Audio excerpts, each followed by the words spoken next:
ओम नमो भगवते वासुदेवाय। ओम नमो भगवते वासुदेवाय। ओम नमो भगवते वासुदेवाय। ओम नमो भगवते वासुदेवाय। ओम नमो भगवते वासुदेवाय। ओम नमो भगवते वासुदेवाय।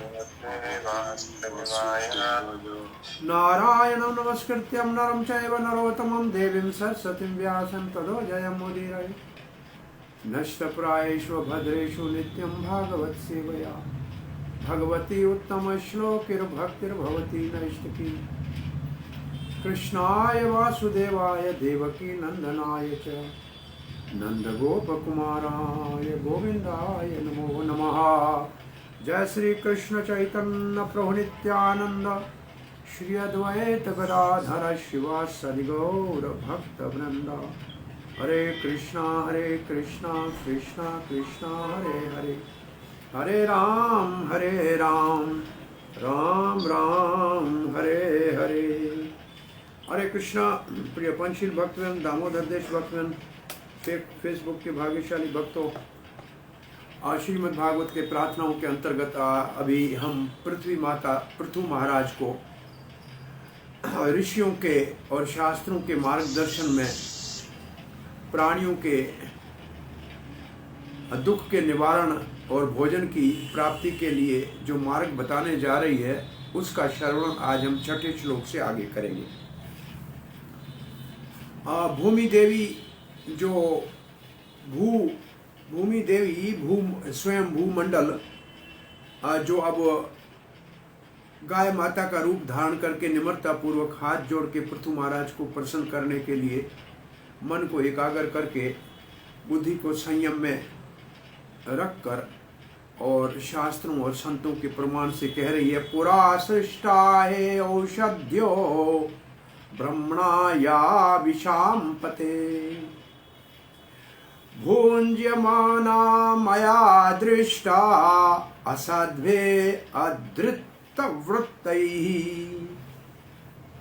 पुरा सृष्टा, पहले सृष्टि की थी, औषधियों की, सब बीजों की किसने? ब्रह्मा जी ने।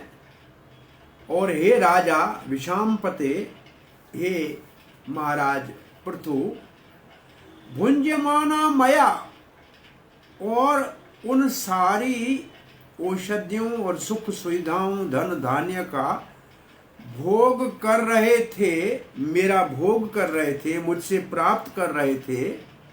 दृष्टा, मैंने जब देखा कि वो असत भी है, अभक्त है, सत नहीं है, सताम नहीं है, असत भी है, यम नेम नहीं है, कोई मर्यादा नहीं है, और अधृतवृत्ति, वो धृतवृत्ति नहीं है, उनकी अध्यात्म कोई उद्देश्य नहीं है, वो केवल भौतिक भोग के लिए सारी औषधियों का भोग कर रहे थे। जब मैंने ऐसे देखा तो उन सबको छुपा लिया कि भविष्य में यज्ञ के लिए कुछ भी नहीं बचेगा। तो ये पृथ्वी माता अब 6 श्लोकों में ये सारा कारण बता रही है कि ये औषधियां क्यों नहीं प्राप्त हो रही हैं। तो श्री प्रभुपाद लिखते हैं, हे राजन, ये मेरे प्रिय राजन, जो भी बीज, जड़, औषधि, अन्न ब्रह्मा जी ने उत्पन्न किया था पूर्व काल में, सृष्टि के समय में, इस वक्त अभक्त उसका भोग कर रहे हैं। उनको कोई आध्यात्मिक जिज्ञासा ही नहीं है, विचार ही नहीं है। तो श्री प्रभुपाद ये 6 श्लोक इसी भाव को पृथ्वी देवी पृथु महाराज को कहेगी और पृथु महाराज इसको स्वीकार करेंगे। तो श्रील प्रभुपाद जी ने लिखे, ब्रह्मा जी भौतिक जगत की सृष्टि जीवों के लिए करते हैं और उसकी एक योजना है कि ये जीव जो प्रकृति के स्वामी बन के भोग करना चाह रहे हैं इंद्रियों का, ब्रह्मा जी ने उनके लिए वेद का मार्ग दिया है कि वेद के ऊपर चल के अंततो गत्वा वो भौतिक जगत से मुक्त होकर भगवत धाम में आए। प्रभुपाद जी ने पहले सीधा ये लिखा है, ब्रह्मा जी ने सृष्टि की जीवों के प्रकृति के भोग करने के लिए, साथ साथ में ब्रह्मा जी ने वेद भी तो दिए और मार्ग दिया धर्म का कि ये भोग को एक दिन छोड़ना है और भगवान को पाना है। तो ये जो मुख्य बात है, जो आवश्यकता की चीजें हैं धरती से जो उत्पन्न होती हैं, फल हो, फूल हो, अन्न हो, वृक्ष हो, और पशुओं के लिए भी जो चीजें मिलती हैं और जो पशु खाते हैं धरती से, उनके द्वारा जो दूध दही आदि प्राप्त होता है, इन सब का एक मुख्य उद्देश्य है, प्रभुपाद जी लिखते हैं। क्योंकि ये सब सृष्टि तो करता भगवान है, कराता ब्रह्मा जी के द्वारा है, तो उसका उद्देश्य है कि सारी सामग्री यज्ञ के रूप में यज्ञ पुरुष भगवान विष्णु की प्रसन्नता के लिए उपयोग में की जाए, क्योंकि वो उसका स्वामी है, उसको संतुष्ट किया जाए। परंतु इस वक्त जो धरती अब जो धरती गाय के रूप में है, वो बता रही है पृथु महाराज को कि ये यज्ञ के रूप में ये सब मुझसे उत्पन्न होने वाली ब्रह्मा जी के द्वारा सृष्टि की गई औषधियां, बीज, धन धान्य, फल फूल, घी, दूध दही, अब भक्तों के द्वारा जिनका कोई आध्यात्मिक उद्देश्य नहीं है, वो इसका उपभोग कर रहे थे।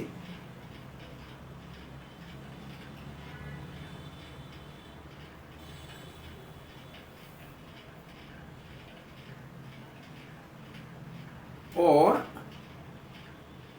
मेरे अंदर क्षमता है, मैं तो अधिक से अधिक और भी अधिक अन्न धन धान सब प्रकट कर सकती हूँ, फल फूल वृक्ष कर सकती हूँ। प्रभुपाद जी कहते थे कि धरती इतनी खाली पड़ी है, जितने आज धरती के ऊपर जीव रह रहे हैं इससे 10 गुना ज्यादा हो, उनके लिए भी सब चीजों की आवश्यकता धरती पूरी कर सकती है। परंतु धरती कहती है क्योंकि ये अभक्त हैं, ये उनका दुरुपयोग कर रहे हैं, इनका कोई आध्यात्मिक लक्ष्य नहीं है, बस केवल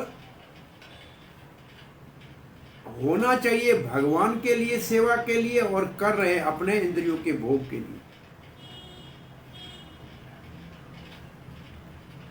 ये सारी वस्तुएं जो प्रकृति से परम पुरुष भगवान की करुणा कृपा से जो हमारे परम पिता है वो देते हैं, उनका सीधा इंद्रियों के भोग करने का भाव अभक्ति का सूचक है।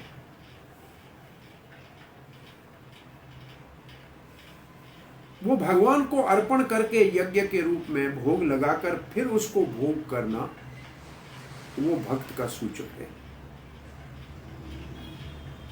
तो प्रभुपाद जी लिखते हैं वो भगवान को अर्पण करना चाहिए, केवल इंद्रियों का भोग नहीं करना चाहिए। ये ही योजना है, पूरी योजना भौतिक जगत की, भौतिक प्रकृति के नियंत्रण में यही है, और इसका उल्लंघन हो रहा है।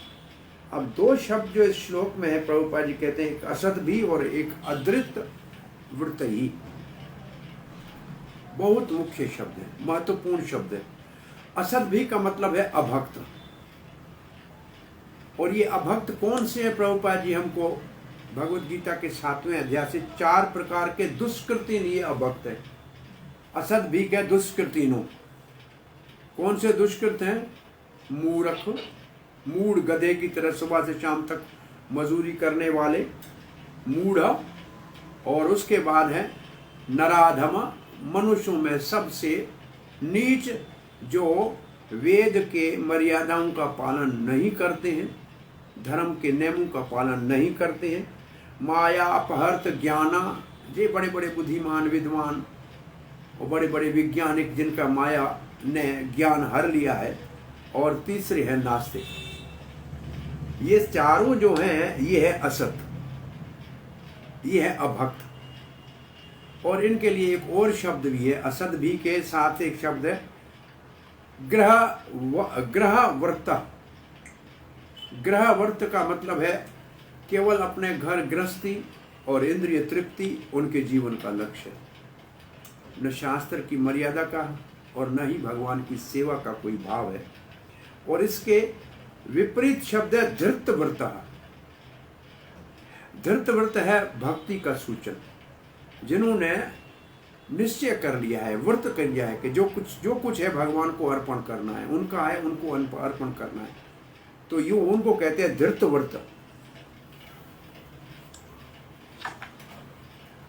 श्री प्रभुपाद जी कहते हैं भौतिक जगत में वेद के शिक्षा का मुख्य उद्देश्य है कि जीवों को धृतव्रत बनाया जाए। धृतव्रत बनाया जाए का मतलब है भक्त बनाया जाए, और धृतव्रत जिनको बनाया जाए उनका काम क्या है? वो क्या करना चाहिए? व्रत का मतलब है, जैसे हम कहते हैं आज एकादशी का व्रत है, अन्न नहीं खाना है, तो ऐसे वो लोग व्रत धारण कर ले। क्या व्रत धारण कर ले? कि हम सब चीजें भगवान की संतुष्टि के लिए ही उपयोग में करेंगे, और भगवान की इंद्रिय तृप्ति के लिए, भगवान की सेवा के लिए सारा काम जो किया जाता है, प्रभुपाद जी कहते हैं उसको कहते हैं कृष्ण अर्थ अखिल चेष्टा। कृष्ण अर्थ अखिल चेष्टा, सारा प्रयास कृष्ण के प्रसन्नता के लिए है, सारा ही कार्य भगवान की संतुष्टि के लिए। ये भगवत गीता में बताया गया है, यज्ञार्थ कर्मणो अन्यत्र कर्म बंधन। भगवान के लिए, विष्णु के लिए, नारायण के लिए, कृष्ण के लिए सारे कार्य करने चाहिए, सब उनकी चीजें हैं, उन्हीं की सेवा में लगाना चाहिए। ब्रह्मा जी ने जब सृष्टि की और भगवान का यज्ञ किया, तो जो चीजें भगवान ने प्रकट की थी उन्हीं से भगवान का यज्ञ किया। ये ब्रह्मा जी ने हमको मार्गदर्शन किया। प्रभुपाद जी कहते हैं अब कलयुग है, लोगों ने भगवान को भुला दिया है। कलयुग में कृष्ण को तो भुला दिया, केशव को भुला दिया, विष्णु को भुला दिया, पूर्ण रूप से भुला दिया है। और उसका परिणाम क्या है? सभी दरिद्र हैं, सभी दरिद्र हैं। जो भगवान के भोग्य की चीजें हैं, जब वो स्वयं भोग करते हैं तो निश्चित रूप से वो दरिद्र हो जाते हैं। ये बहुत बड़ी बात लिखी है।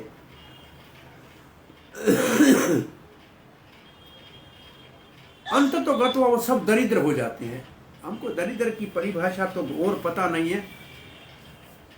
वैदिक काल में गांव के लोगों के घर में 12 महीने का अन्न, 12 महीने के खाने के लिए चावल, गेहूं,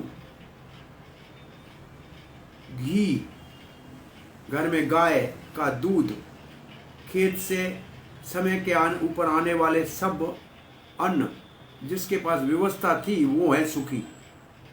आजकल भले शहर के अंदर करोड़पति अरबपति कारखानेदार है, किसी के घर में, पूरे बम्बई और दिल्ली के और कलकत्ते के सारे सेठों के घर में अगर 1 महीने का राशन मिल जाए तो मुझे बताना। 1 महीने का भी राशन नहीं है, लाते हैं और खाते हैं, इसी को दरिद्र कहते हैं। और गांव में 12 महीने का तो 12 संभाल के रखते हैं। गेहूं आया तो समय पर रख दिया, चावल आया तो 12 महीने का रख दिया। तो प्रभुपाद जी कहते हैं जो भगवान के भोग की वस्तुएं अगर अपने इंद्रिय तृप्ति के लिए कोई उपयोग में लाएगा तो आज नहीं तो कल दरिद्र हो जाएगा, ये तो निश्चित है। और न फिर किसी को अन्न मिलेगा, न फल मिलेगा, न फूल मिलेंगे। पृथ्वी से ये सब चीजों का अभाव होता जाएगा। और 12वें स्कंद भागवत में तो कलयुग के जो कलयुग के लक्षण लिखे हैं उनमें लिखा है कि आने वाले समय में लोगों को ये गन्ना, ये दूध, ये दही, ये चावल, गेहूं नहीं मिलेंगे। एक कवि ने कविता लिखी थी,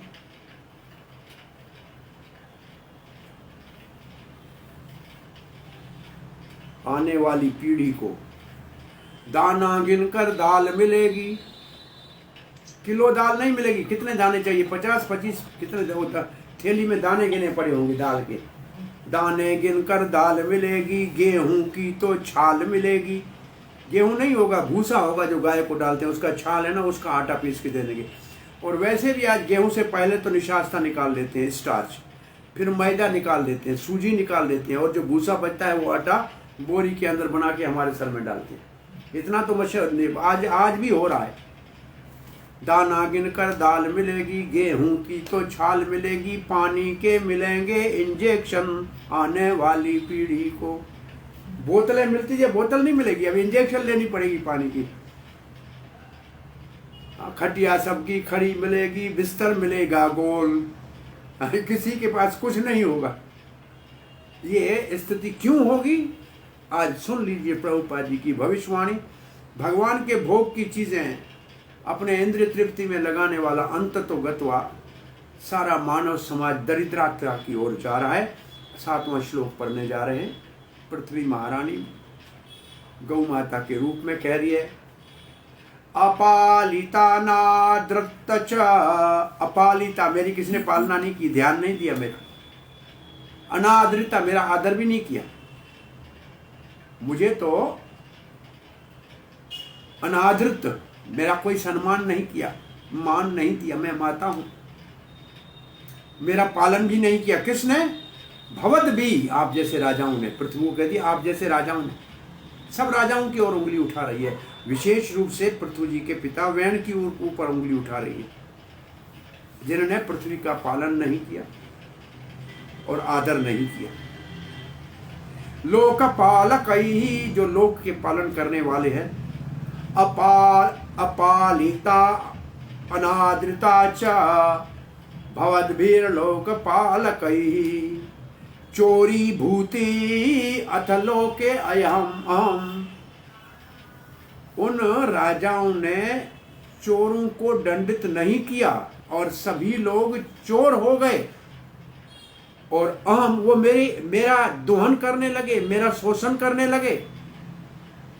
इसलिए यज्ञार्थे अगरसम औषधि, इसलिए भविष्य में यज्ञ के लिए सब चीजें चाहिए, मैंने सबको छुपा लिया, क्योंकि ये सब समाप्त कर देते अपने भोग में, चोर थे, डाकू थे, मैंने सबको छुपा के रखा कि भविष्य में यज्ञ के लिए आवश्यक पड़ेगी। कोई तो धर्मात्मा राजा आएगा, सब तो ऐसे चोर, सब तो ऐसे शोषण करने वाले शासन तो नहीं होंगे, शासक नहीं होंगे। तो इस श्लोक का भाव है, हे महाराज पृथु,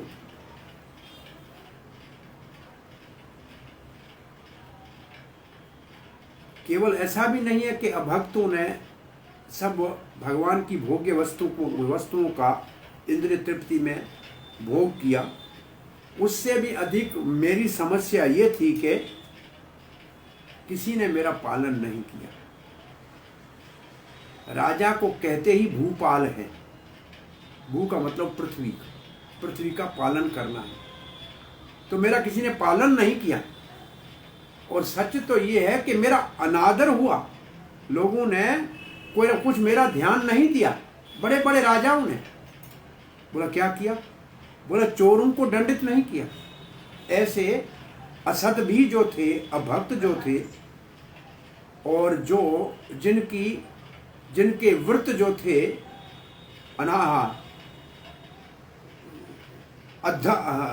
धृतवृत्ति नहीं थे, अधृतवृत्ति जो थे, आध्यात्मिकता में रुचि रखने वाले नहीं थे, उनको दंडित नहीं किया। और मैंने देखा कि ये चोर सब चीजों का उपयोग करेंगे तो भविष्य में आने वाले लोगों को यज्ञ करने के लिए कोई औषधि मिलेगी नहीं, इसलिए मैंने सबको अपने अंदर छुपा के रखा है।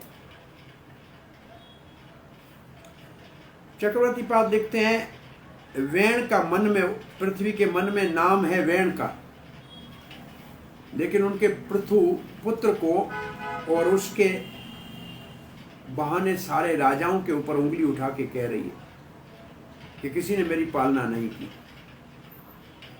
बोला पालना नहीं की, कैसे पालना नहीं की?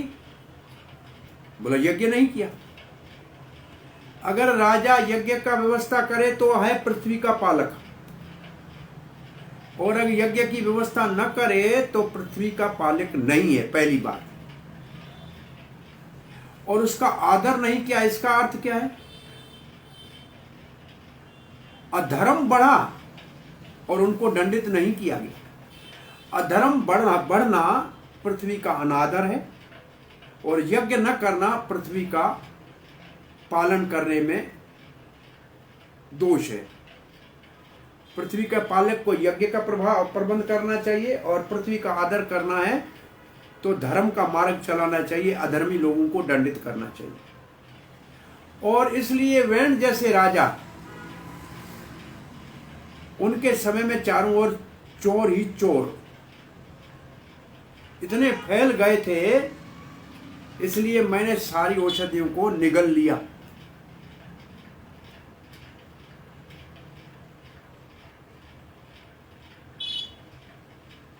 तो वो मैंने निगल लिया, अब मैं कहां से लाऊं? मैंने क्यों किया ये? क्योंकि भविष्य में यज्ञ के लिए इन सब की आवश्यकता पड़ेगी। श्रील प्रभुपाद जी का तात्पर्य बहुत अच्छा है।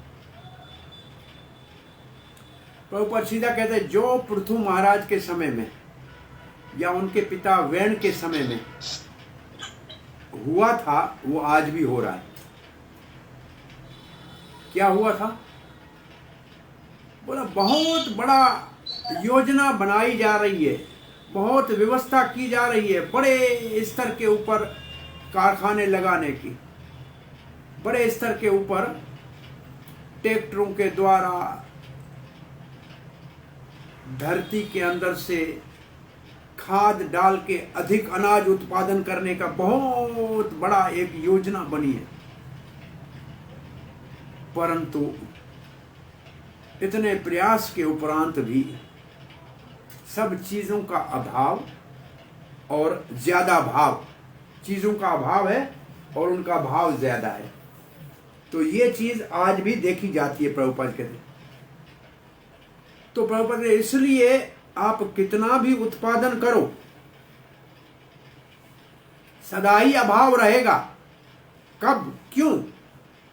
क्योंकि विश्व में धरती के ऊपर चारों ओर चोर फैले हुए हैं। कितना भी उत्पादन हो, अभाव सदा रहेगा, क्योंकि चारों ओर पृथ्वी के ऊपर विश्व में चोर ही फैले हुए हैं। अब प्रभुपाद जी कहते हैं, चोरी भूता शब्द जो है ये महत्वपूर्ण है। अब चोरी की परिभाषा क्या है? वेद के वाक्य से चोरी की परिभाषा प्रभुपाद जी कहते हैं, आर्थिक उन्नति भोग के लिए करना चोरी की पहचान है।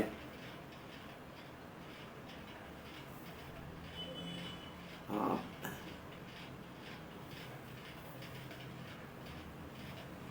चोरी भूता का मतलब सब चोर हो गए हैं संसार में। Economical development for sense gratification is producing thieves. तो फिर अर्थ काय के लिए होना चाहिए? अर्थ अगर काम के लिए नहीं हो तो काय के लिए होना चाहिए?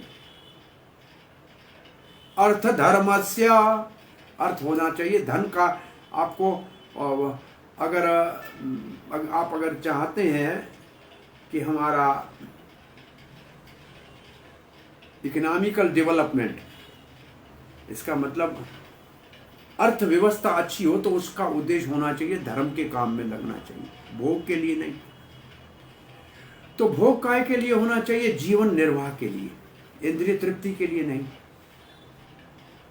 तो जीवन काय के लिए होना चाहिए? भागवत कहती है तत्व जिज्ञासा। जीते हैं तो तत्व को जानना चाहिए, सार को समझना चाहिए। जीना खाने के लिए मूर्खता है। तो तत्व क्या है?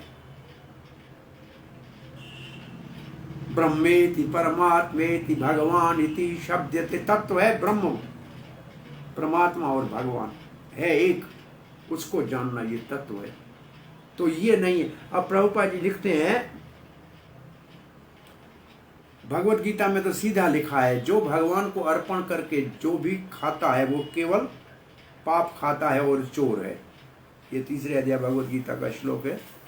स्तेन एव, चोर है और खाता क्या है? पाप। भगवान को अर्पण करके नहीं खाता है तो पाप खाता है और चोर है। और चोर है तो दंड देना चाहिए उसको। और प्रभुपाद कहते हैं आध्यात्मिक साम्यवाद क्या है? आध्यात्मिक साम्यवाद का अर्थ है जो विश्व के अंदर, धरती के ऊपर जो भी जनता है,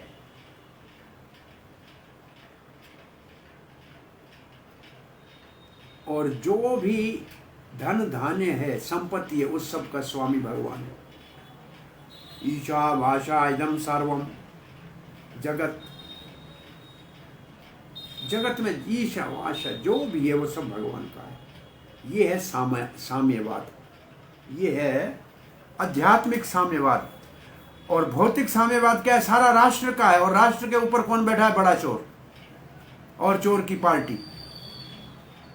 तो प्रभुपाद जी कहते हैं आगे इसमें क्या है? सब अगर भगवान के लिए, भोग के लिए है तो भगवान वापस क्या देंगे? प्रसाद। और जो खाएगा प्रसाद वो हो जाएगा भक्त, और जो न लगाएगा भगवान को भोग और न खाएगा प्रसाद तो समझ लो है चोर। निश्चित रूप से चोर है प्रभुपाद जी कहते। और फिर प्रभुपाद जी कहते जो राजा है, जो शासक हैं, जो प्रधानमंत्री है, जो मुख्यमंत्री है, उनका ये धर्म है ऐसे चोरों को दंडित करे और धरती के ऊपर सुचारू रूप से लोग सुखी रहें, ऐसा शासन करे, अच्छी तरह से संसार को चलाए, चोरों को दंडित करे। अगर ऐसे नहीं किया गया, ऐसे नहीं किया गया, बिना भोग के प्रसाद वितरण नहीं हुआ, गली गली में चौराहे के ऊपर, चौपाटियों के ऊपर, वृंदावन में चौपाटी खुली है। हम तो देख के दुखी होते हैं, बाहर जाते हैं वृंदावन में जहाँ हाथ में प्रसाद लेके दोने में खाना चाहिए और जमुना का स्नान करना चाहिए, दर्शन करना। यहाँ तो सारे ही आके चौपाटी बनी हुई है। ये तो नाम ही लिखा है चौपाटी, और रात को 11 बजे देखें कि लोग उधर बैठे खाते हैं कि सुबह कौन सा ये सुबह मंगल आरती में जाएंगे और भगवान का दर्शन करेंगे, खाएंगे, भोग करेंगे। और आए हैं धाम में, धरती के ऊपर पांव रखते नहीं है, ब्रज की रज में तो पांव रखते नहीं है, जूता पहन के घूमेंगे। जमुना के जल को हाथ नहीं लगाएंगे, बोलेंगे कि ये तो गंदा है। मंदिर का प्रसाद नहीं, ये तो नहीं, हम तो वो वहाँ चल के खाएंगे, चौपाटी में खाएंगे, उस जगह पे खाएंगे, उस जगह पे खाएंगे। तो क्या वहाँ सब भोग लगता है भगवान को?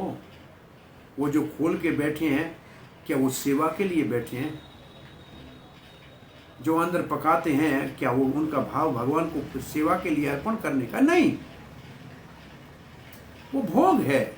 और जितना करते जाएंगे वो हमारी धर्म तीर्थ यात्रा को भी फल तो दे न दे, लेकिन अपराधों में जोड़ देगा। धाम अपराध हो जाएंगे बहुत सारे, सावधान होना चाहिए। पहले ज़माने में तीर्थ जाने के लिए लोग घर से निकलते थे तो व्रत रखते थे कि पहले जाएंगे, गंगा जी का जल को पिएंगे, स्नान करेंगे और फिर कुछ खाएंगे। वृंदावन जाएंगे सीधा कृष्ण बलराम का दर्शन करेंगे, वहाँ के बिहारी का दर्शन करेंगे, राधा श्याम का दर्शन करेंगे, उसके बाद जलपान करेंगे। ऐसा कोई यहाँ तो निकलते हैं जब, तो रास्ते में 3-4 जगहों पे तो रुकेंगे, चाय पिएंगे और नाश्ता करेंगे। ये तीर्थ यात्रा नहीं, ये तीर्थ के नाम में एक्सकर्शन हो रही है, पर्यटन हो रहा है। अच्छा है, फिर भी चलो धाम में आएंगे, आज नहीं तो कल कुछ लाभ होगा। लेकिन धाम वासियों ने भी धाम के अंदर ये भोग की जो सामग्री, अब पहले जमाने में जब कोई आते थे ना बाहर, तो कम से कम पंडे खड़े होते थे, कहते थे कौन सा दर्शन करने चला, आइए आपको दाऊ जी का दर्शन कराऊं, आइए आपको कृष्ण बलराम का दर्शन कराऊं। अब आपको ब्रज के अंदर कहीं कोई ऐसा नहीं मिलता है, दो ही चीजें मिलती है, रूम रूम रूम। एक रूम, आइए हमारे पास होटल में रूम लीजिए, और दूसरा ये सब खाना कहाँ खाएंगे। तो वही चीज जो नहीं करनी चाहिए वही करने के लिए यहाँ आते हैं। इतने सारे मंदिर और आश्रम है, उसमें बहुत सारी जगहें बनी हुई, वहाँ जाने वाले गांव वाले बेचारे आते हैं, वहाँ रहते हैं आराम से, और सुबह सवेरे संतों के साथ उठते हैं, भगवान का दर्शन भी करते हैं। प्रभुपाद जी यहाँ लिखते हैं, इनको अगर दंडित नहीं किया गया तो भविष्य में ये सारे भूख मरेंगे। लिखा है, जनता आगे चल के भूखमारी में मरेगी, केवल भूखमारी ही होगी।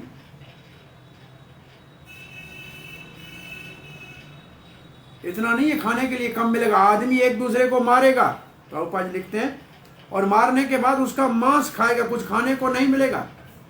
और पशु का तो मांस आज ही मूर्ख खा ही रहे, पशु हत्या तो हो ही रही है, परंतु आगे चल के जब अनाज नहीं मिलेगा, फल फूल नहीं मिलेंगे, तो बेटा बाप को मारेगा, काम का नहीं है बूढ़ा, और अपने जीने के लिए उसका मांस खाएगा। ये प्रभुपाद जी के तात्पर्य का अंतिम लाइन है। सावधान होना चाहिए धामों को।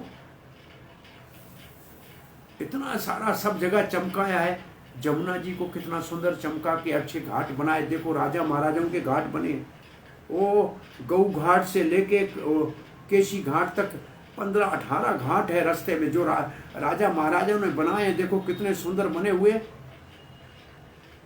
अब घाट भी कोई बनाने वाला नहीं है। जमुना का शुद्धि का, जमुना तो शुद्ध है, लेकिन लोगों का मन और अंतःकरण इतना अशुद्ध है कि उनको अशुद्ध दिखती है। फिर भी अशुद्ध इसलिए है कि हम ही कचरा उसके अंदर डालने जा रहे हैं, क्योंकि हमारे अंदर कचरा है। क्या जमुना जी का घाट चिंतामणि पत्थर का बना हुआ है, दिव्य चिंतामणि पत्थर का घाट बना हुआ है। आज हम स्नान करने गए थे, शाही स्नान उसका नाम था। सारे भारत के वैष्णव संत उसमें आए थे, और घाट बना हुआ था। प्लास्टिक की बोरियों में रेत भरा था, और उस प्लास्टिक की रेत की बोरियों की सीढ़ियां बनी हुई थी, जिससे उतर के स्नान किया जमुना में। बड़ा आनंद हुआ। परंतु जहां चिंतामणि ब्रज में घाट है, ये पुरानी एक कथा है। शहंशाह अकबर बीरबल से कहा, और नहीं, तानसेन के कहा कि इतना सुंदर कहाँ से गाना सीखा। बोला हरिदास जी मेरे गुरु हैं। बोला कहाँ रहते हैं? बोला ब्रज में रहते हैं। बोला उनका गाना सुनना है। चले आए यहाँ, आगरा से यहाँ चले आए।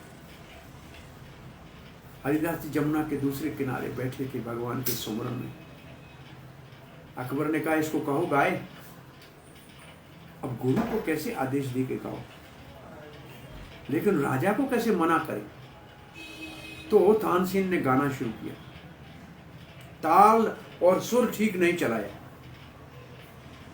तानसेन के गलत गाने के ऊपर हरिदास ने कहा तानसेन ऐसे नहीं गाते, इसको ऐसे गाना चाहिए। उन्होंने गाना शुरू किया। पेड़ों ने हिलना बंद कर दिया, पक्षियों ने चू चू करना बंद कर दिया। जमुना स्थिर हो गई, और ऐसा दिव्य वातावरण हुआ कि शहंशाह अकबर तो ऐसे स्तब्ध हो गया, आश्चर्यचकित हो गया। तानसेन तुम्हारे से तो ये लाख गुना अच्छा गाता। तानसेन ने कहा महाराज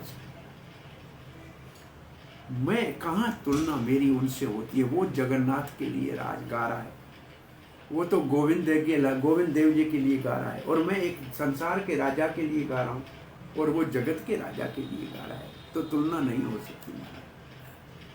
बोला चलो उनके पास ले चलते हैं। जाके प्रणाम किया। अकबर कहने लगा कोई सेवा बोलिए हमारे को, मैं क्या करूं आया हूं। तो अकबर को वृंदावन का वैभव दिखाने के लिए कहा कि काली घाट के पास में थोड़ा घाट का टुकड़ा टूट गया है, उसका रिपेयर करा दो। अकबर को तो अटपटा लगा, मैं इतना बड़ा पूरे भारत का, हिंद का राजा हूं, और एक पत्थर का टुकड़ा बनाने के लिए मुझे कह रहा है। चाहे तो मैं यहाँ बहुत बड़े भव्य मंदिर, ये जो लाल मंदिर पत्थर का बना हुआ है गोविंद देव जी का, ये तो अकबर के ही समय में मानसिंह जयपुर के राजा के द्वारा इसका निर्माण संतों ने के कहने के ऊपर कराया रूप गोस्वामी के लिए। उसी लाल पत्थर का है जिसका आगरा का किला बना हुआ है। परंतु तानसेन ने कहा महाराज चलो देखते हैं। थोड़ी देर की संत की कृपा हुई, वहां जाके देखा कि पत्थर का टुकड़ा नहीं है, ये तो चिंतामणि हीरा मोती ऐसा बना हुआ है कि अकबर ने कहा मेरे खजाने में सारा धन लगाऊं तो ये टुकड़ा नहीं पूरा हो सकता है। ये घाट पत्थर का नहीं बना हुआ है, ये चिन्मय घाट है। यहाँ तो नित्य विहार करते हैं कृष्ण और गोपियाँ और गोप जल क्रीड़ा करते हैं, उनके लिए ऐसे घाट नहीं होते। ये अभाव का निशानी है, ये उसका सूचना है कि कितना अभाव संसार में सब चीजों का हो रहा है। आगे पृथ्वी महारानी कह रही है न्यूनम ता विरुद्ध क्षीणा मयि काले न भूयसा तत्र तत्र योगेन दृष्टेन भवान आदातुम अर्हति। न्यूनम इसलिए निश्चित रूप से ता विरुद्ध क्षीणा, वो जो विरुद्ध का मतलब वो जो सारे बीज औषधियां है ना वो क्षीण हो गई है। क्षीण का मतलब दो है अर्थ है। चक्रवर्ती पाद लिखते हैं कि वो सूक्ष्म हो गए हैं और श्रीधर स्वामी लिखते हैं कि वो पक गए हैं। तो मैं उनको ऐसे नहीं निकाल सकती। मई काले न भूयसा, बहुत समय बीत गया, समय के प्रभाव से बहुत समय हो गया, वो सब क्षीण हो गए हैं, पक गए हैं अथवा सूक्ष्म हो गए हैं। अब क्या करो, तत्र योगेन दृष्टेन, अब जो शास्त्र ने मर्यादा बनाई है, और दृष्टि का नाम मतलब है जो संत होते हैं, जो दृष्टा होते हैं, ऋषि होते हैं, जो तत्व दृष्टा है।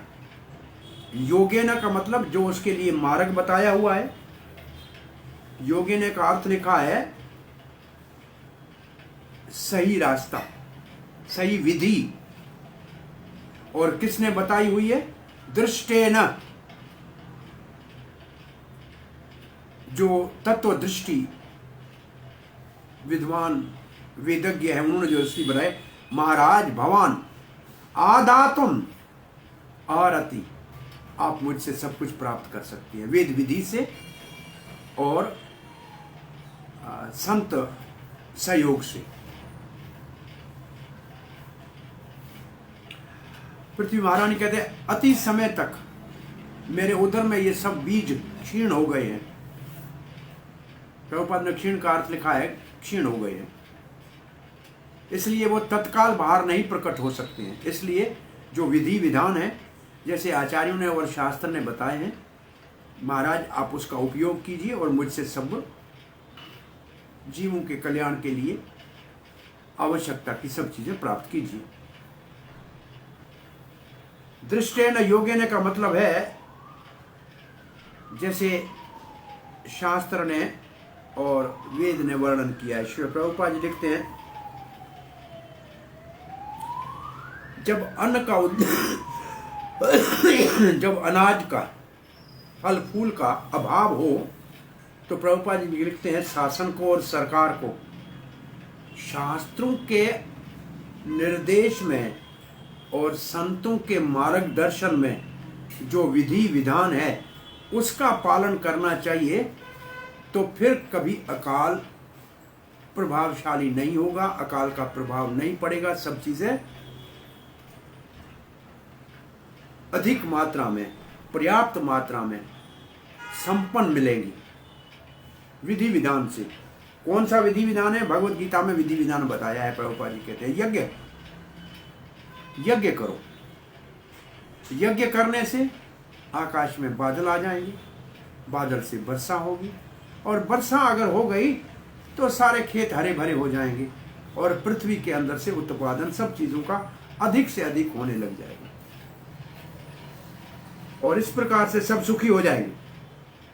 अति अन्न और खाने पीने के पदार्थ सब प्राप्त हो जाएंगे और उस घास को खाकर गाय बकरी भी प्रसन्न होके और दूध देंगी और दूध से बने हुए घी, मक्खन और दही और आजकल तो भाई वो छेना, पनीर, चीज, ये इतना सारा माल मिल जाएगा कि किसी चीज की कमी नहीं रहेगी। और इन चीजों के द्वारा फिर यज्ञ करो।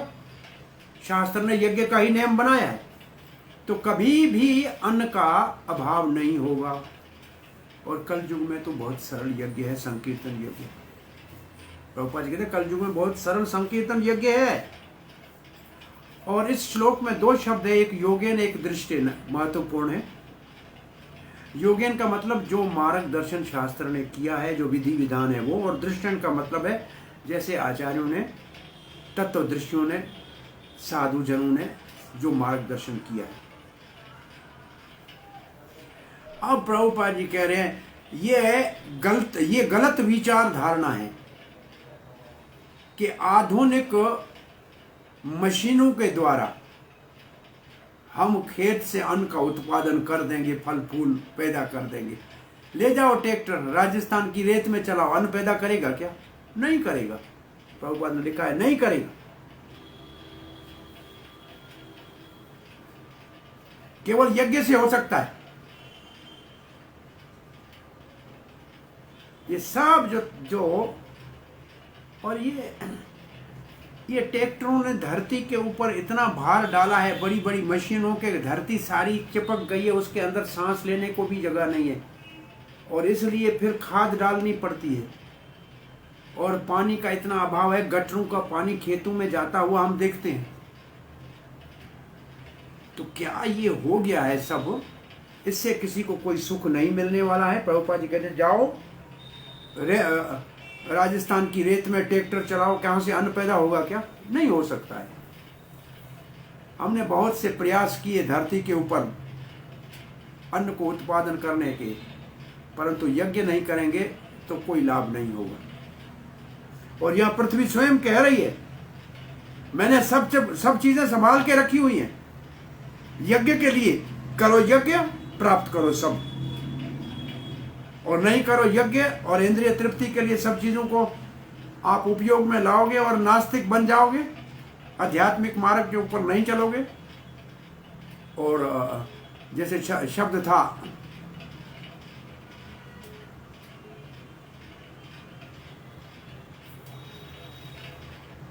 हरे कृष्ण,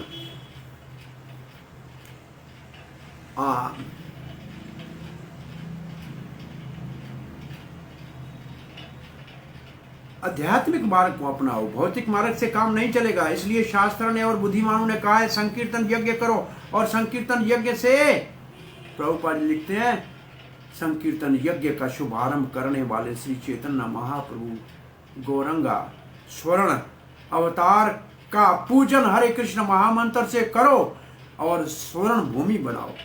ये भूमि सोने की बन जाएगी। सोने की भूमि का मतलब जब पके हुए खेत लहराएंगे वो पीले लगते हैं।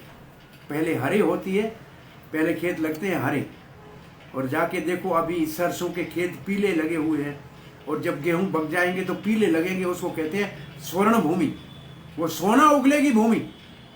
उसके लिए भगवान श्री चैतन्य महाप्रभु जो स्वर्ण वर्ण के हैं उनका प्रसन्नता के लिए यज्ञ करो, संकीर्तन यज्ञ करो।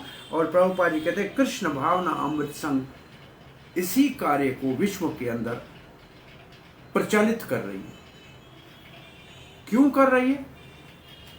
भक्त यही प्रचार का कार्य कर रहे हैं। क्यों कर रहे हैं?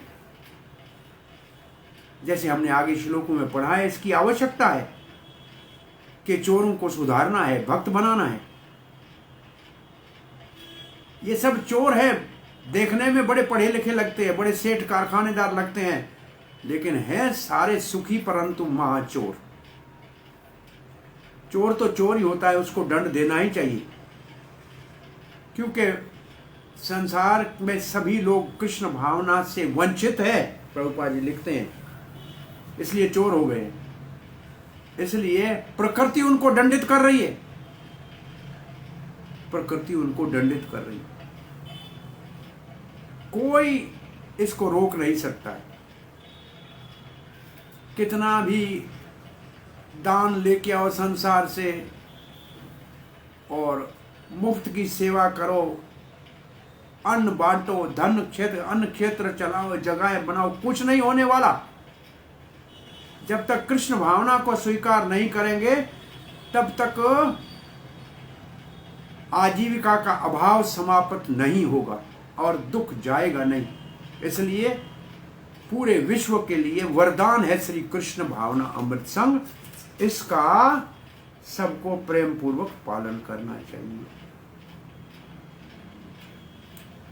पृथ्वी महारानी का एक श्लोक और पढ़ लेते हैं।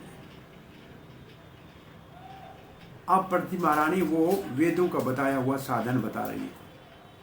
वत्सान कल्पया मे वीर ये नाम वत्सला तवा धोक्षये क्षीरमयां कामां अनुरूपं च दोहनं दोग्धारं च महाबाहो भूतानां भूतभावना अनम ईप्सितम ऊर्जस्व भगवान वांछते यदि।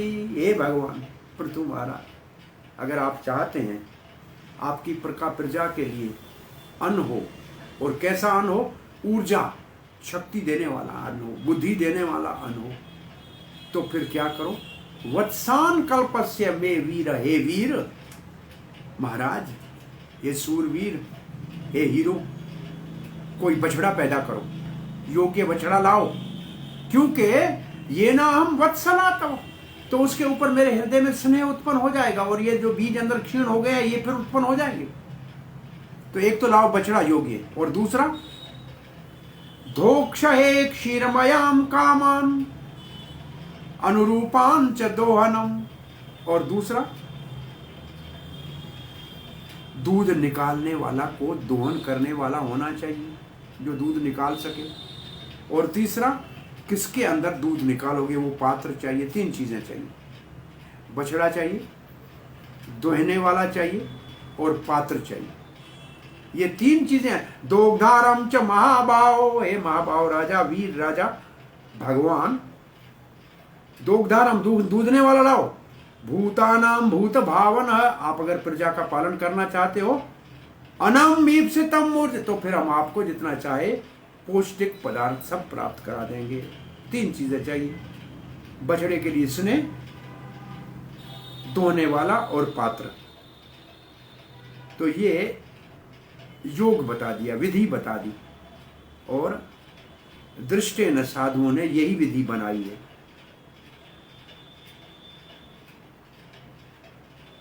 हे वीर, हे प्रजा के रक्षक, अगर आप इच्छा करते हैं कि आपकी सारी प्रजा पौष्टिक पदार्थों को प्राप्त करे, अन्न धन से सुखी हो जाए,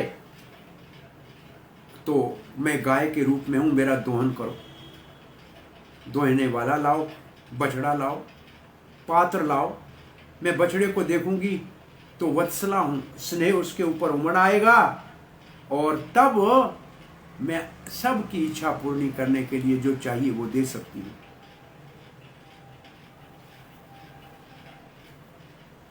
आगे चल के तो पृथु महाराज पृथ्वी को पुत्री बनाएंगे, दोहेतर बना देंगे। दोहेतर संस्कृत में पुत्री को कहते हैं।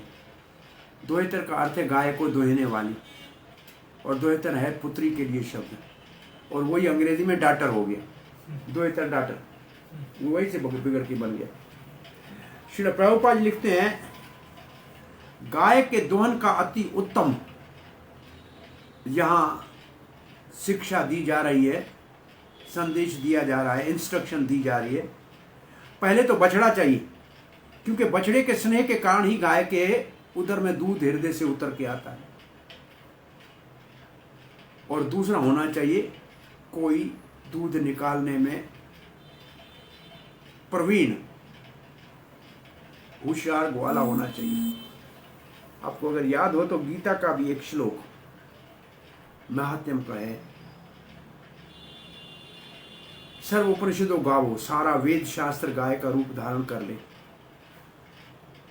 गाय में अमृत तो दूध होता है, पर दूध निकालने वाला कौन है? बोला दोग्धा गोपाल नंदन, कृष्ण है दूध निकालने वाला। पूरा दूध निकालेगा गाय बछड़े के लिए, पार्थ वत्स। आज अर्जुन है बछड़ा। पात्र कौन है? सुधीर भोक्ता, जो विशेष धीरजवान भगवत प्राण भक्त हैं, वो पात्र बन जाएंगे तो वेदों का सार गीता के रूप में सबका कल्याण कर देगा। अब गीता यहाँ प्रभुपाद जी लिखते हैं बछड़ा चाहिए तो अपने आप गाय के हृदय में स्नेह का उत्पन्न होगा और दूध पैदा हो जाएगा, और एक बुद्धिमान दूध निकालने वाला हो और पात्र होना चाहिए। जैसे गाय बिना बछड़े के दूध नहीं देगी,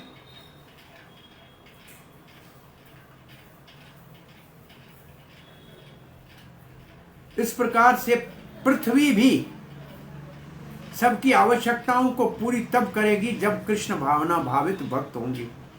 तो भक्त हो गए बछड़े, अर्जुन बछड़ा जो हुआ, तो भक्त कोई बछड़ा बन जाए, कृष्ण भावना भावित हो, तो पृथ्वी के हृदय में स्नेह उत्पन्न हो जाएगा। गाय के रूप में पृथ्वी है, ये उनका एक धीरज को दिखाने का रूपक है, परंतु अर्थ इसका बहुत साफ है। मानव तो मानव, जैसे बछड़ा दूध निकाल लेता है गाय से, ऐसे सारे जीव, चाहे पशु हो, चाहे पक्षी हो, चाहे मक्खी हो, चाहे मच्छर हो, चाहे सांप हो, चाहे जलचर हो, उन सब की सामग्री प्राप्त हो सकती है। पूरा भूमंडल सुखी हो जाएगा। और असत असत व्रत जो था, अधृत व्रत जो है, कहा गया है उनको हटाना पड़ेगा।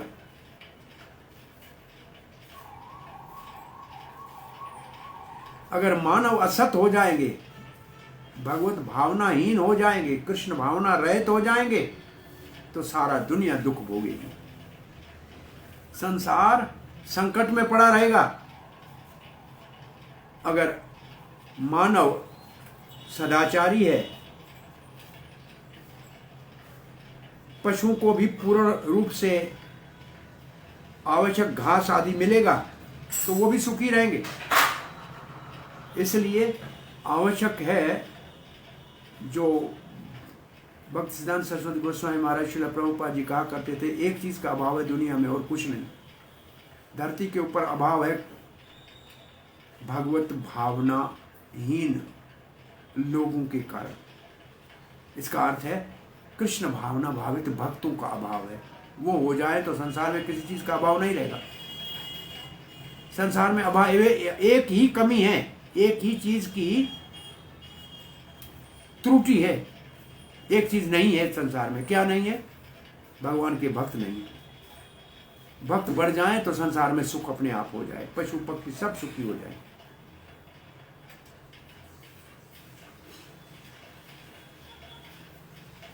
उनको अपने दायित्व का पता नहीं है, जो भगवत भावना से विहीन है। वो पशु के लिए चारा नहीं दे सकते हैं तो पशु को ही मार के खा जाते हैं, क्योंकि खाने के लिए अन्न नहीं मिलता है तो पशु मार के खा लेते हैं। इसलिए कोई संतुष्ट नहीं हो सकता। ये आधुनिक संसार की स्थिति है। प्रभुपाद जी कहते हैं ये है आधुनिक संसार की स्थिति, और सारा संसार बहुत पीड़ा में है, परेशान है। समाम चकुरो माम राजन, समाम चकुरो, अब कहती है क्या करो? मेरे को समतल करो। देव वृष्टम यथा पयः, जब आकाश से इंद्र वृष्टि करे तो पानी बह न जाए, धरती के अंदर चला जाए। अब प्रतावपि भद्रम ते, आपका कल्याण हो, बरसात चली जाए, उसके बाद भी मैं हरी भरी रहूंगी। उपावर्ते तमे विभो, हे महाराज बस यह धरती को समतल कर लो और फिर आप दोहन का कार्य करो, सबका कल्याण हो जाएगा।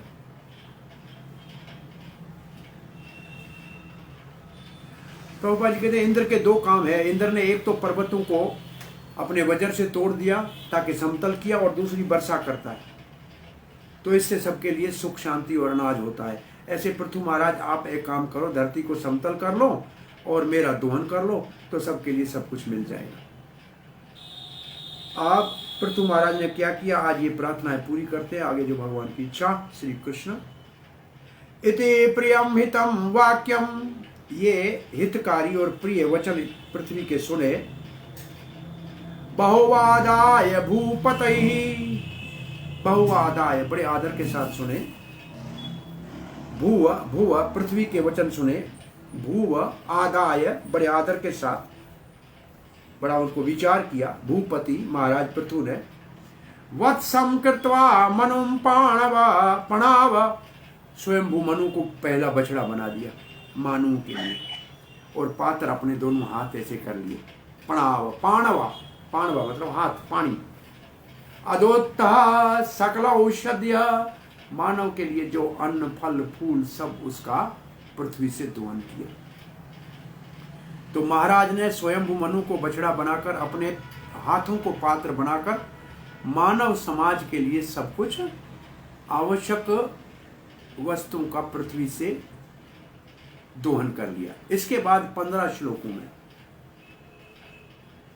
पृथु महाराज ने जो पृथ्वी को अपने वश में कर लिया, तो फिर देवताओं ने इंद्र को बछड़ा बना लिया, ऋषियों ने बृहस्पति को बना लिया।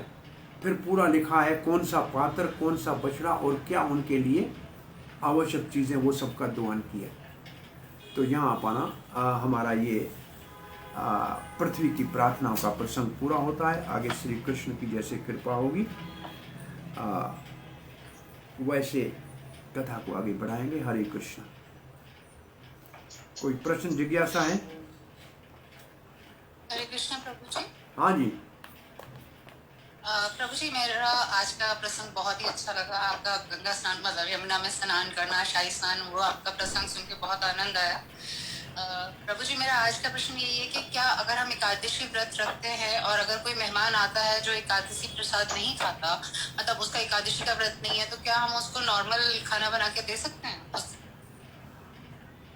अन्न खिलाने से उसको तो पाप लगेगा, लेकिन बनाने वाले को भी लगेगा। अगर उसको एक दिन के लिए कहो कि भाई आज आपको बहुत सारा पनीर का, सिर्फ पनीर जो है वो क्या कहते हैं उसको, शाही पनीर बना के दे देते हैं, और कूटू की पूरी बना के दे देते हैं, और जो है गाजर का हलवा बना के देते हैं, खा लो आज, इससे क्या है।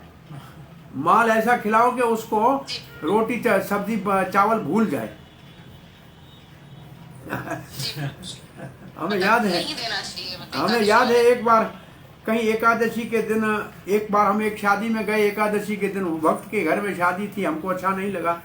एक बार हम अब तो चले गए भगवत धाम, यशोमती नंदन, एक रथ यात्रा एकादशी के दिन थी, अन्न का प्रसाद किया सबके लिए। तो ऑर्गेनाइजर को कहा कि आप इतना बड़ा भगवान के नाम का कीर्तन करके और सबको अन्न का प्रसाद, पाप उनके पेट में क्यों डाल रहे हो, उनका पुण्य को पानी में क्यों डाल रहे हो।